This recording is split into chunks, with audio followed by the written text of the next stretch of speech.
안녕하세요. 코너스톤 장로교회 박래영 목사입니다.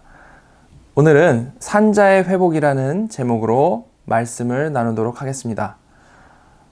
우리 시대의 대부분의 사람들은요, 그 어느 때보다도 다들 지쳐서 살아가고 있습니다.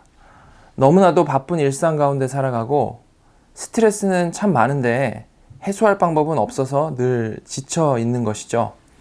그래서 이 회복이라는 주제는 이 시대 모든 사람들이 관심 있어 하는 아주 중요한 주제임에 틀림이 없습니다.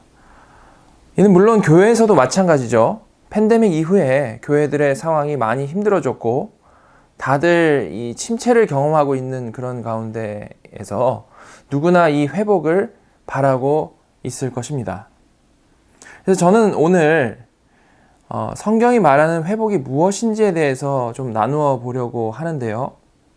그러기 위해서 가장 먼저 우리가 늘 생각하는, 우리가 바라는 그런 회복은 정확히 어떤 종류의 회복인지부터 짚어보면 좋을 것 같습니다.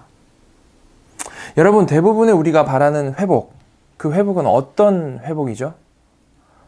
일상적으로 우리가 바라는 회복은 어떤 회복일까요? 일반적으로 작게는 지금 지쳐있는 상태에서 아주 에너지 넘치는 상태로의 회복을 바라는 것이겠죠. 지금 힘이 드는데 상황이 나아지기를 바라는 정도의 회복입니다.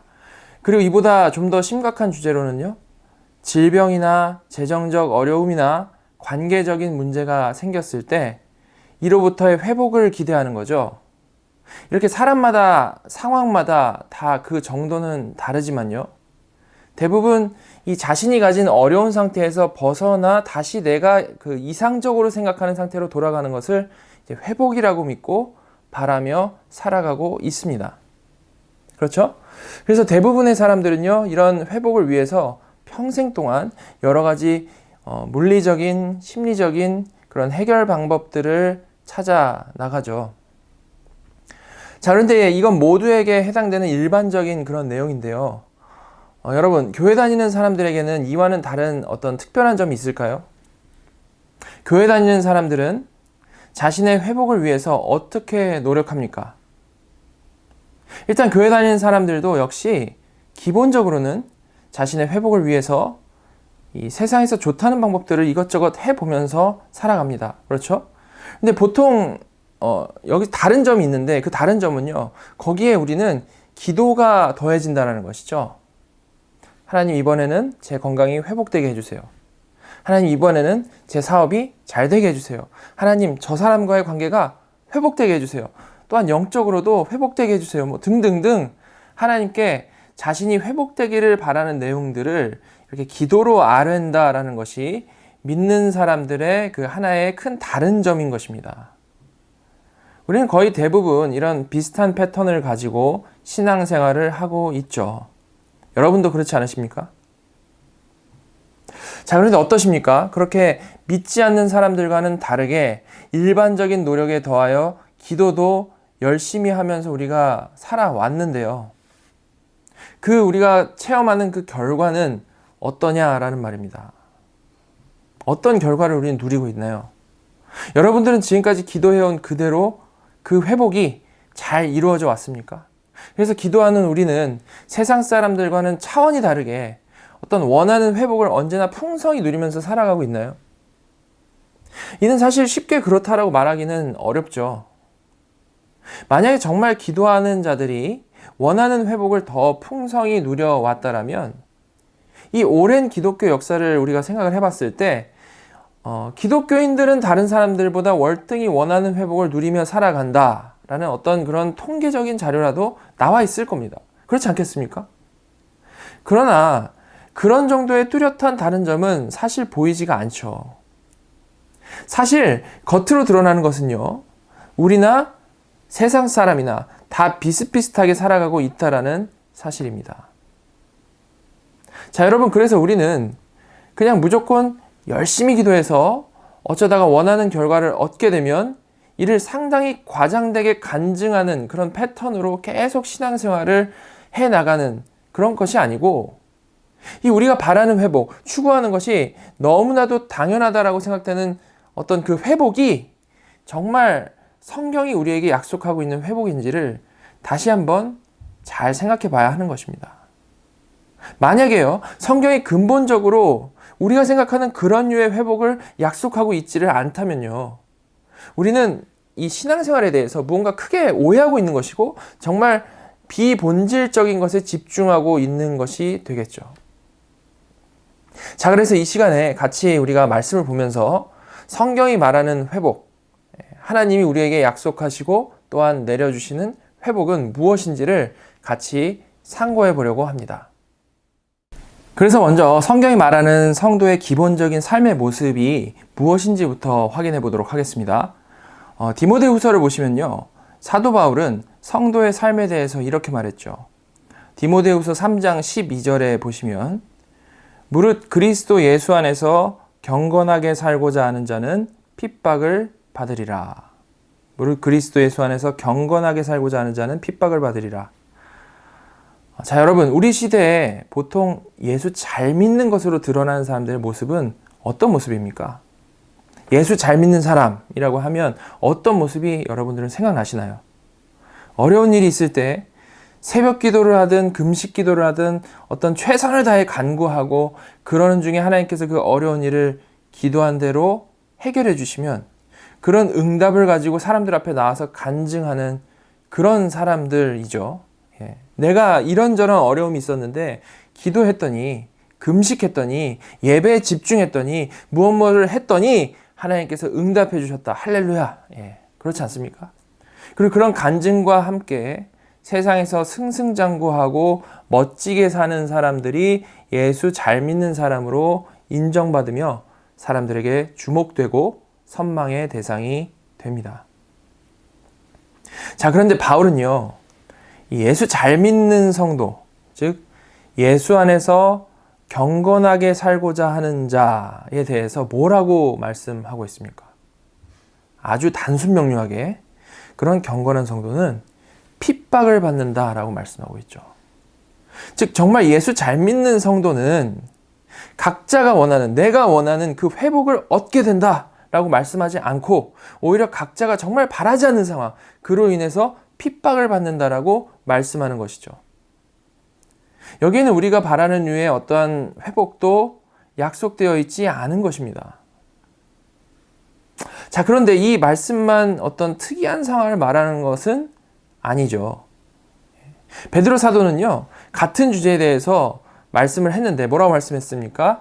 베드로전서 4장 12절부터 13절 앞부분까지를 좀 보시면, 사랑하는 자들아, 너희를 단련하려고 오는 불시험을 이상한 일 당하는 것 같이 이상히 여기지 말고 오직 너희가 그리스도의 고난에 참여하는 것으로 즐거워하라. 자, 살펴본 대로 사도 바울은요, 예수 안에서 경건하게 살고자 하는 자는 핍박을 받는다라고 말씀했습니다. 이를 들으면서 가끔 그럴 때도 있다라는 것이겠지, 핍박받다가 결국 회복시켜 주신다라는 말씀이겠지라고 생각할 수도 있는데요. 이렇게 사도 베드로도요, 사도 바울과 별반 다를 바 없는 말씀을 한 겁니다.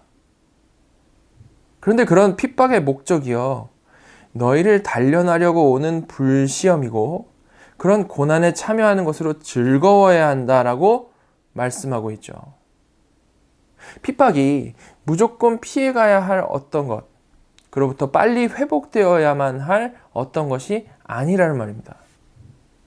오히려 이런 말씀을 통해서 분명해지는 것은요, 하나님의 뜻이 핍박, 불시험, 고난에서 그의 자녀를 어떻게든 빨리 건져내서 회복시켜 주시는 것이 아니고, 오히려 그런 핍박과 고난을 사용하셔서 그의 자녀를 자녀답게 만들어 가시는 것이라는 사실이죠.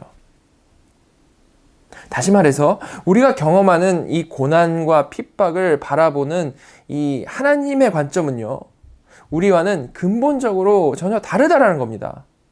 대부분의 사람들은 뭐가 조금만이라도 자기가 이 원하는 방향에서 엇나가게 되면요, 그거 다시 내가 원래 원하는 대로 회복시켜 주세요라고 아주 간절히 기도해서 그 원하는 결과를 받아내는 패턴을 이 온전한 신앙생활의 모습으로 이해합니다. 그렇죠? 그래서 평생 그거 하면서 살아가는 거 아닙니까? 그러나 하나님께서는 기본적으로 그런 식의 신앙생활을 원하시지 않으시는 것이라는 말이죠. 하나님께서는요, 우리에게 고난과 불시험과 핍박을 분명히 허락하시되 이를 통해서 우리가 배우고 자라나는 데에 목적이 있으시다라는 것입니다. 예, 당연히 아프니까 아버지께 간구할 수 있습니다. 그죠? 간구할 수 있고 너무 좋은 것이죠. 근데 간구할 수 있는데 평생을 그냥 아파서 간구하고 그걸 해결되는 그 패턴에만 매어 사는 것은, 그냥 그 수준에만 머물러 있는 것은 절대 잘하는 게 아니라는 말입니다. 여러분, 그런 모습은요, 마치 예를 들자면 부모가 아이의 체력이 너무 약해가지고 좋아지라고 운동하는 학원에 보내놨는데 애가 학원에 안 가겠다고, 가면 너무 피곤하다라고 울고 불고 떼쓰는 것과 마찬가지의 상황인 것이죠. 아이가 그러는 것은 절대 잘하는 행동이 아닌 것입니다. 그렇지 않습니까? 아이가 그러는 것은 그냥 아이니까 사실 뭣도 몰라서 크게 보지 못해서 부모의 마음을 헤아리지 못해서 그러는 거 아닙니까?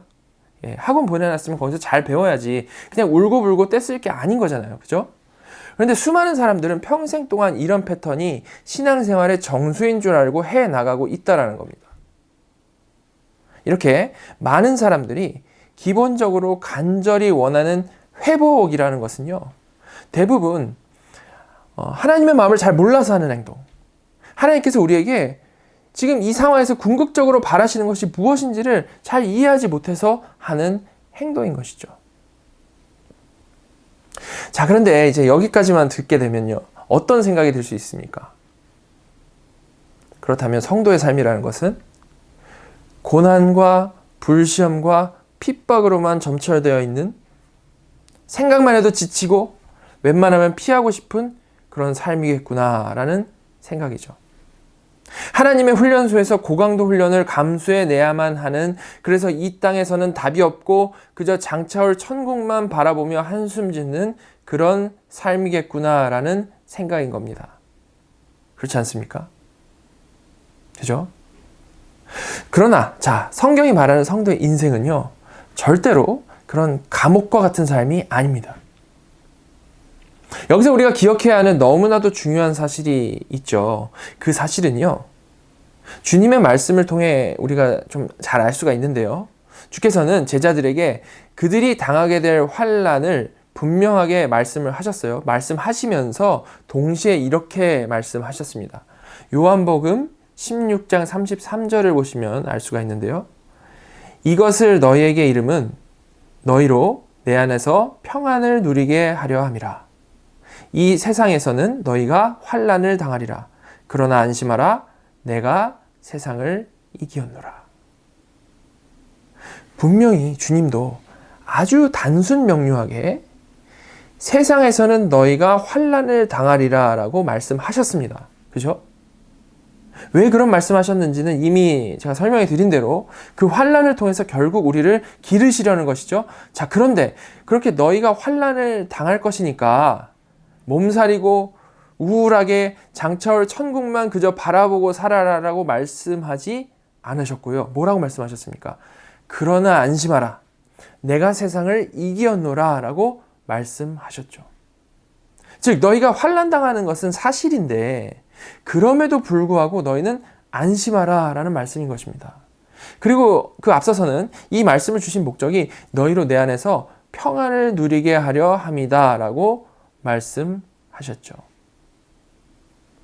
따라서 이 주님의 말씀을 통해서 생각해 보면요, 성도에게 약속된 인생의 모습에는 환난, 핍박, 불시험이 있는 것은 분명히 맞는데 특이한 것은 그런 어려운 삶 가운데에서 너무나도 당연하게 그냥 우리가 생각될 수 있는, 기대될 수 있는 슬픔, 좌절, 낙심을 경험하며 사는 삶이 성도의 삶이 아니라고 말씀하시는 것입니다.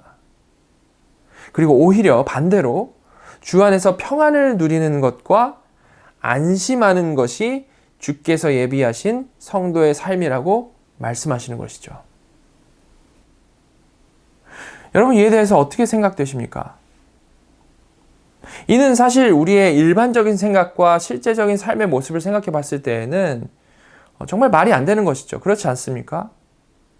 우리는 살면서 거창한 것이 아니더라도 그냥 나에게 조금 불리한 상황, 누구나 겪는 힘든 일들을 조금만 겪더라도 많은 스트레스를 받습니다. 어떤 환난, 불시험이라고 하기에 뭐한 어떤 별거 아닌 것에도 우리는 비틀비틀거리죠. 물론 그 가운데 당연히 안심하거나 평안을 누리지는 못하죠. 그런데 주께서는 우리에게 환난, 핍박, 불시험이 분명히 있을 것이라고 말씀하시면서도 동시에 우리가 그 가운데 안심할 수 있고 평안을 누릴 수 있다라고 또한 분명히 말씀하시는 것입니다. 상식적으로 생각해서는 이 전혀 좀 앞뒤가 안 맞죠. 자, 여러분, 어떻게 이런 이 상식적으로는 불가능한 삶이 가능한 것일까요? 주께서 성도의 삶을 이렇게 묘사하실 수 있는 이유가 무엇입니까? 여러분, 그것의 가장 근원적인 이유를 생각해 보자면 그것은 바로 부활인 것입니다. 부활. 우리가 부활을 생각할 때 당연히 가장 먼저 생각하는 것은요, 주님의 부활하심이죠. 주께서는 십자가에서 죽임당하시고 사흘 만에 부활하셨습니다. 만약에 주께서 십자가에서 죽임당하시기만 했다라면, 부활하지 않으셨다라면 그것은 2000년 전에 어떤 한 청년이 억울하게 죽임당한 것일 수밖에 없죠. 그러나 주께서 거기서 끝나지 않으시고 사망 권세 이기시고 부활하셨기 때문에 사실 모든 것이 의미 있어지는 것입니다. 어떻게 의미 있어지는지는 오늘 이 본문으로 정한 베드로전서를 보면 잘 나와 있는데요. 1장 3절부터 보시면, 베드로전서 1장 3절부터 보시면, 우리 주 예수 그리스도의 아버지 하나님을 찬송하리로다. 그의 많으신 긍휼대로 예수 그리스도를 죽은 자 가운데서 부활하게 하심으로 말미암아 우리를 거듭나게 하사 산 소망이 있게 하시며. 자, 한글로는 그렇게 보이지는 않지만 원래 이 구절은요, 찬송하리로다 라고 하면서 시작하고 있습니다. 그리고 이어서 왜 하나님을 찬송해야 하는지를 이제 쭉 이어서 말씀하는 것인데, 그 이유를 말씀하길, 하나님께서 자신의 긍휼대로 예수 그리스도를 죽은 자 가운데서 부활하게 하심으로 말미암아 라고 가장 먼저 나와 있죠. 그래서 찬송받으셔야 마땅하다라고 말씀하고 있는 겁니다. 즉, 예수님이 죽음에서 부활하신 것이 하나님께서 찬송받으시기에 합당한 가장 근원적인 이유가 된다라는 것이죠. 그리고 이어서 그 부활로 말미암아 그 부활 때문에 사람이 누리게 되는 것에 대해서 말씀을 하시는데요. 그 첫 번째가 우리를 거듭나게 하사 산 소망이 있게 하시며 인 것입니다.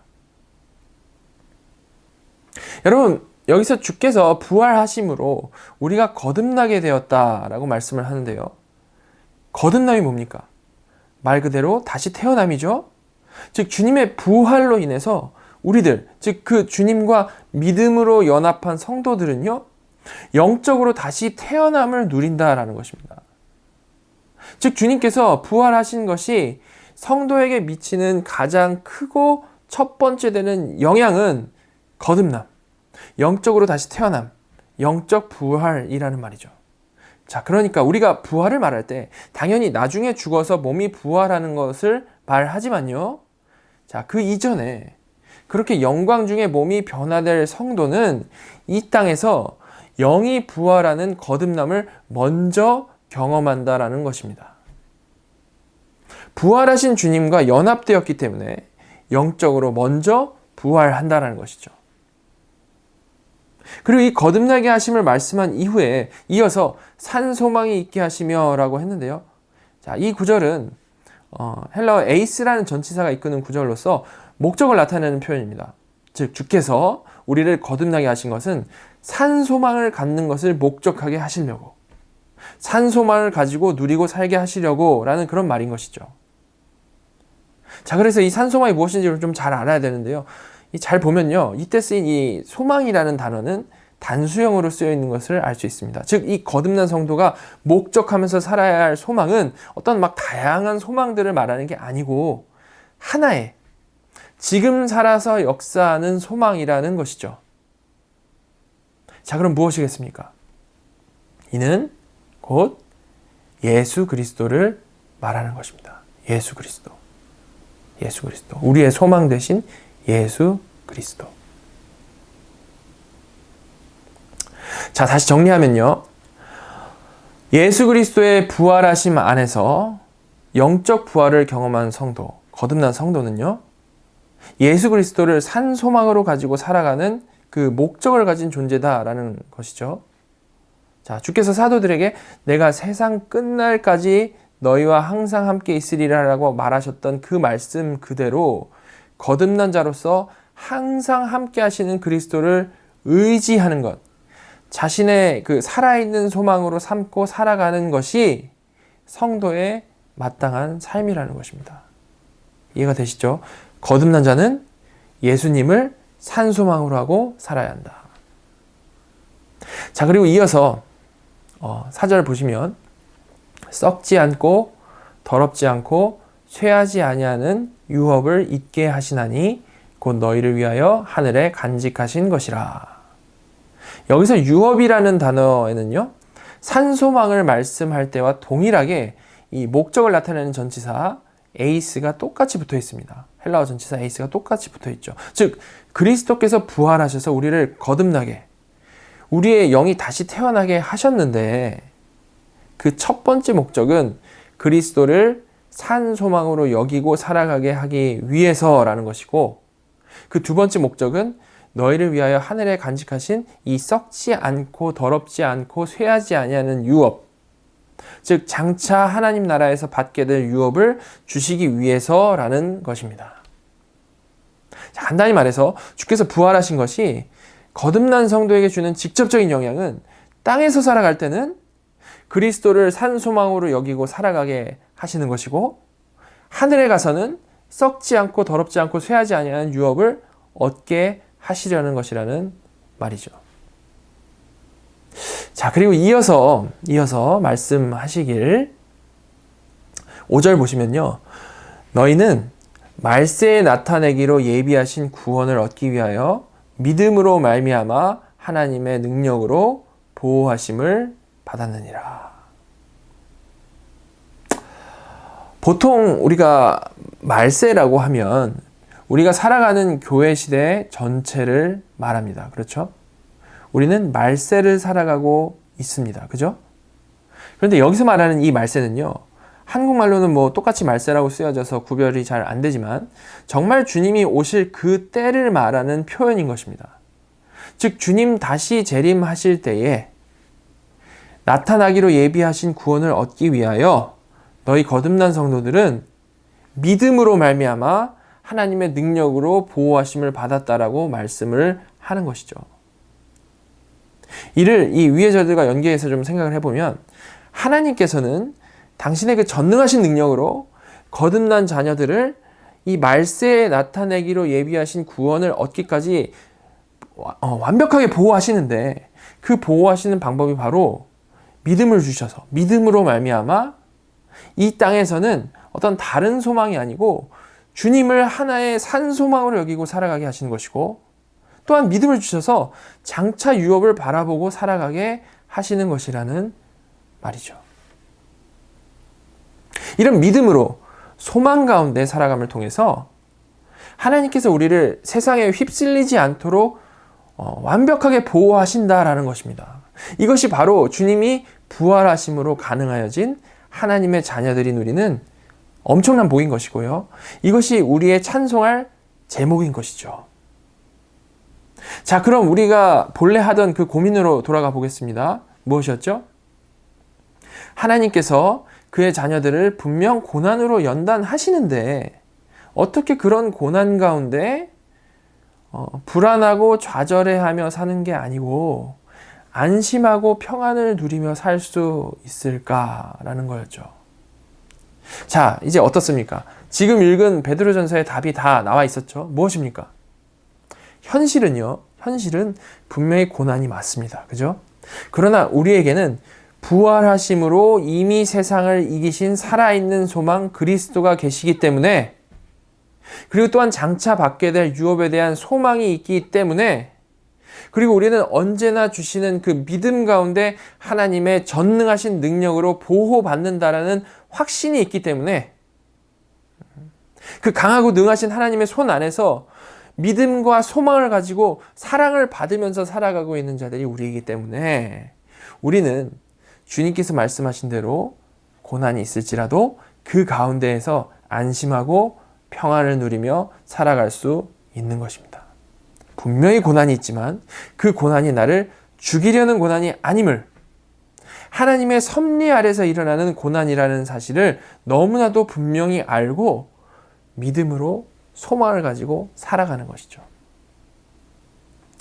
여러분, 사실 이에 대해서 사도 베드로도요, 성도가 고난 가운데 누리는 그 삶이 얼마나 풍성한 삶인지를 이어지는 6절, 7절에서 분명히 말씀했습니다. 6절, 7절을 이어서 보시면, 그러므로 너희가 이제 여러 가지 시험으로 말미암아 잠깐 근심하게 되지 않을 수 없으나 오히려 크게 기뻐하는도다. 너희 믿음의 확실함은 불로 연단하여도 없어질 금보다 더 귀하여 예수 그리스도께서 나타나실 때에 칭찬과 영광과 존귀를 얻게 할 것이니라. 아멘. 안심하고 평안을 누릴 뿐만이 아니고요, 오히려 고난과 시험 중에도 크게 기뻐하는 삶을 살아가게 된다라고 말씀하는 것입니다. 여러분, 어떻게 이럴 수 있습니까? 어떻게 이럴 수 있죠? 성도는요, 이미 이기신 예수 안에서 하나님께서 주신 믿음으로 그 고난과 시험 너머를 볼 수 있는 자들이기 때문인 것이죠. 그 너머를 보고 하나님의 뜻과 그 사랑을 이해해 나가며 크게 기뻐하는 데까지 나아가는 자들이 거듭난 성도라는 겁니다. 거듭난 성도. 자, 그렇다면 지금까지 제가 설명해 드린 내용을 잘 이해하셨다면 처음 우리가 살펴본 주제로 다시 좀 돌아가서요. 자, 성도에게 회복은 그럼 무엇이겠습니까? 성도에게 회복이요.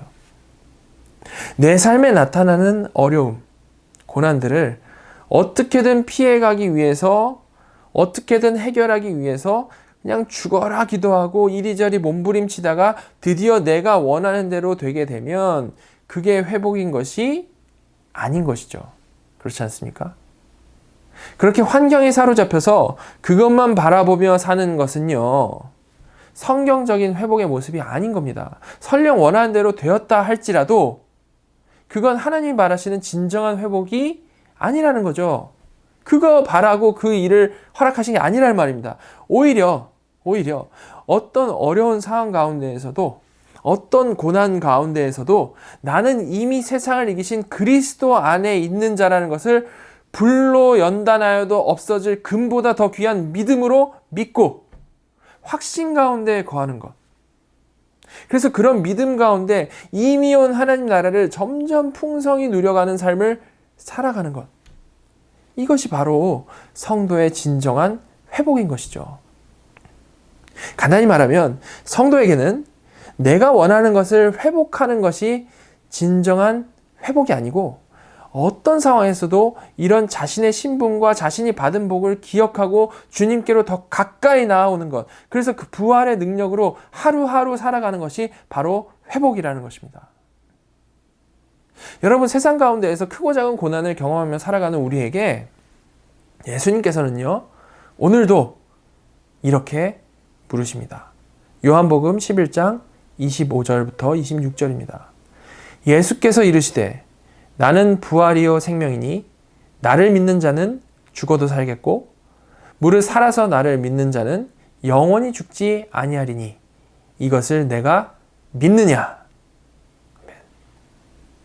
이미 다 이루신 그리스도와 연합되신 거듭난 성도 여러분, 우리에게 필요한 것은요, 다른 어떤 것이 아니라 우리의 산 소망 되시는 주님을 믿는 믿음입니다. 그때 우리는 영원히 죽지 않는 회복, 곧 샬롬 가운데 살아가게 되는 것이죠. 여러분이 지금 삶에서 어떤 상황 가운데 있으시든지 이 하나님께서 주신 이 귀한 믿음으로 더 이상 그 상황들에만 휩쓸려서 살아가지 않고 오히려 그 가운데 평안을 누리며 오히려 그 가운데 크게 기뻐하며 살아가는, 정말로 이미 온 하나님 나라를 날이 갈수록 풍성히 알아가고 누려가는 저와 여러분이 다 되기를 간절히 소망합니다. 같이 기도하겠습니다. 하나님, 저희를 전적인 은혜로 부활하신 그리스도 안에서 거듭나게 하여 주심에 감사드립니다. 오늘 살펴본 말씀대로 앞으로는 저희가 살아갈 때 그저 세상의 고난과 시험에 휘둘려서 거기에만 매여서 그거 회복되는 것에만 집중하며 살아가지 않기를 원합니다.